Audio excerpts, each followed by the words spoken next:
이제 우리가 마태복음도 살펴보기 때문에 사복음서가 왜 있어야 되는지에 대한 이야기를 하려고 합니다. 일반적으로 복음서 하면 한 권만 있어도 좋을 것 같은데 왜 하나님께 이렇게 두껍게 이렇게 많이 기록해 놓으셨는가? 이유가 있어요. 예수님을 4개의 방향에서 들여다보고 있기 때문에 관점이 다르기 때문에 사복음서가 필요하다는 겁니다. 그리고 대상이 다릅니다. 자, 마태복음은 유대인들을 대상으로 합니다.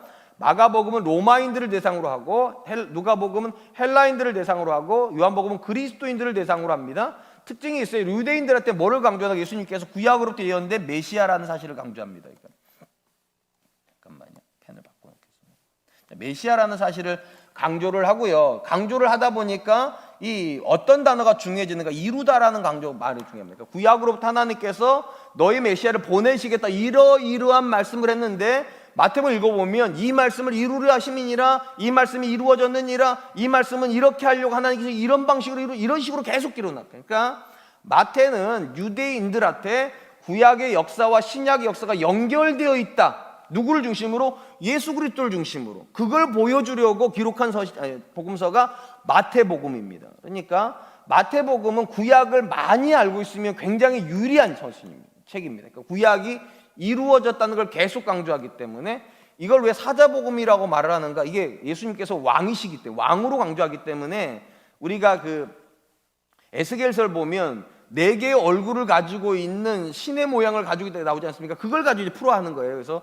사자복음이라 부르고 마가복음은 로마인들, 근데 우리가 아는 것처럼 예수님께서 계시던 때하고 그 다음에 사도 바울이 활동할 때까지 로마인들이 60%가 종이었다고 말을 합니다. 그러니까 결국은 이제 로마인들이 너무 많은 종들을 데리고 오고 용병들을 가지고 왔다가 이제 나라가 망한 건데 그 종들한테 메시지를 전해야 되기 때문에 예수님도 너희와 같은 섬기러 오신 분이시다. 그러니까 종이라는 걸 강조를 해요. 그래서 이걸 황소복음이라고 합니다. 계속 일을 하신 분이라고. 그래서 이 마가복음에서 가장 강조가 되는 표현은 즉시라고 하는 말이에요.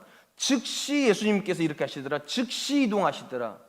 우리 성경 중에서 사복음서 중에 가장 짧은 복음서가 마가복음입니다. 16장밖에 안 돼. 왜 이렇게 짧으냐? 놀랍게도 예수님께서 설교를 안 하세요. 마가복음에서는. 왜 설교를 안 하실까요? 종이 무슨 설교를 해요? 종은 계속 움직입니다. 마치 하나님께서 시키신 일을 계속 하고 있는 그런 모습으로 기록을 해요. 그래서 마가복음은 특이하게도 굉장히 짧고 설교가 거의 안 나옵니다. 이게 특징이에요. 누가복음은 굉장히 길어요. 왜 기냐면 헬라 사람들을 가지고 했기 때문이고, 우리가 아는 것처럼 헬라 사람들은 뭐한 사람들입니까? 철학적인 이념을 나누는 사람들입니다. 그러다 보니까 설명이 굉장히 길어요. 그래서 뭐를 강조하는가? 완벽한 인자. 우리가 아는 것처럼 철학의 목적이 뭡니까? 철인을 만드는 겁니다. 헬라인들의 유일한 관심은 철인이 되는 거예요. 철학적 인간이 돼서 세상 삼라만사를 다 이해를 하고 인생에 대한 관점을 다 이해하는 거예요. 완벽한 인간이 되는 게 목표인데, 헬라인들한테 누가가 뭐라고 이해하는가? 너희가 목표라는 그 완벽한 인간 이 땅에 계셨다는 거예요. 예수님이시다. 강조가 되는 게 뭐냐? 인자라고 하는 말이 강조가 됩니다. 우리와 똑같은 성품을 가지고 계셨고 우리랑 똑같은 인성을 가지고 계셨던 분이 이 땅에 오셨다. 근데 그분이 하나님의 아들이시다. 이걸 강조하는 게 누가복음입니다. 그래서 누가복음에서 유난히 많이 나오는 고백이 있다고 제가 말씀드렸어요. 기도라는 고백, 기도. 하나님의 아들이시면 기도 안 하셔도 될 것 같은데, 누가는 하나님의 아들이시지만 사람이라는 걸 강조해야 되기 때문에 예수님께서 유난히 기도하신다고 표현했습니다. 그리고 예수님께서 유난히 성령의 인도함을 받는다는 얘기가 많이 나옵니다. 왜냐하면 관점이 그쪽이니까요. 그 다음에 요한복음은 독수리 복음이라고 부릅니다. 왜냐하면 시작부터 예수님을 하나님의 아들로 단정 지어놓고 합니다. 그리고 가장 강조되는 표현이 영생이라고 하는 단어예요. 왜냐하면 요한복음은 앞에서도 제가 말씀드린 주제적 접근입니다. 쉽게 말하면 성경에서는 그렇게 자세하게 안 다루는 내용들. 예를 들면 거듭남. 마태, 마가, 누가는요 그냥 거듭나는 거예요. 그런데 요한복음은 이 거듭남이 어떤 의미를 가지는가를 설명해 줍니다. 또 영생. 마태, 마가, 누가 복음은요 그냥 예수님 믿으면 영생하는 거예요. 요한복음은 이 영생이 뭔지를 설명해 줍니다. 마태, 마가, 누가 복음은 그냥 구원 이러는 거예요 그냥. 근데 요한복음은 구원이라는 게 어떤 의미를 가지는가를 설명합니다. 주제적 접근을 한다는 거예요. 주제적 접근. 그래서 여기 보시면 밑에 이렇게 돼 자료 정리하는 방법이 나머지 세 개는 다 연대적이에요. 태어나서 죽으시는 이 시간대를 가지고 기록을 한다면 요한복음만 주제적 접근을 합니다. 그러니까 마태, 마가, 누가가 그냥 나열해 놓았던 기록들 중에서 엑기스를 뽑아서 설명하는 형태예요. 그러니까 예수님께서 하나님의 아들로 오셨다는 게 어떤 의미냐?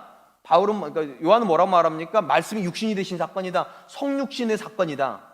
예수님께서 이 땅에 오셔서 하시려고 하시는 일이 뭐냐? 거듭남이다. 그걸 설명하는 게 니고데모라 대화잖아요. 거듭남이 뭐냐? 거듭난 사람에게 주어지는 게 뭐냐? 예수님은 영생이라 말하는데 그러면 영생이 뭐냐? 이게 6장에 내용. 이런 식으로 계속 풀어가기 때문에 누가복음은 주제별 접근이다. 그러니까 이렇게 이해하시면 돼요. 마태, 마가, 누가를 종합해가지고 요한이 해석한다고 생각하시면 돼요.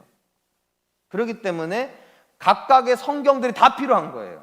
대상이 다르니까. 유대인들한테도 복음을 설명해야 되겠고, 로마 사람들 설명을 해야 되겠고, 헬라인들에도 설명을 해야 되겠고, 그리고 종합을 해가지고 전체적인 그리스도인들에게 복음의 엑기스가 뭔지를 가르쳐야 되기 때문에 그래서 4권의 책이 필요했다.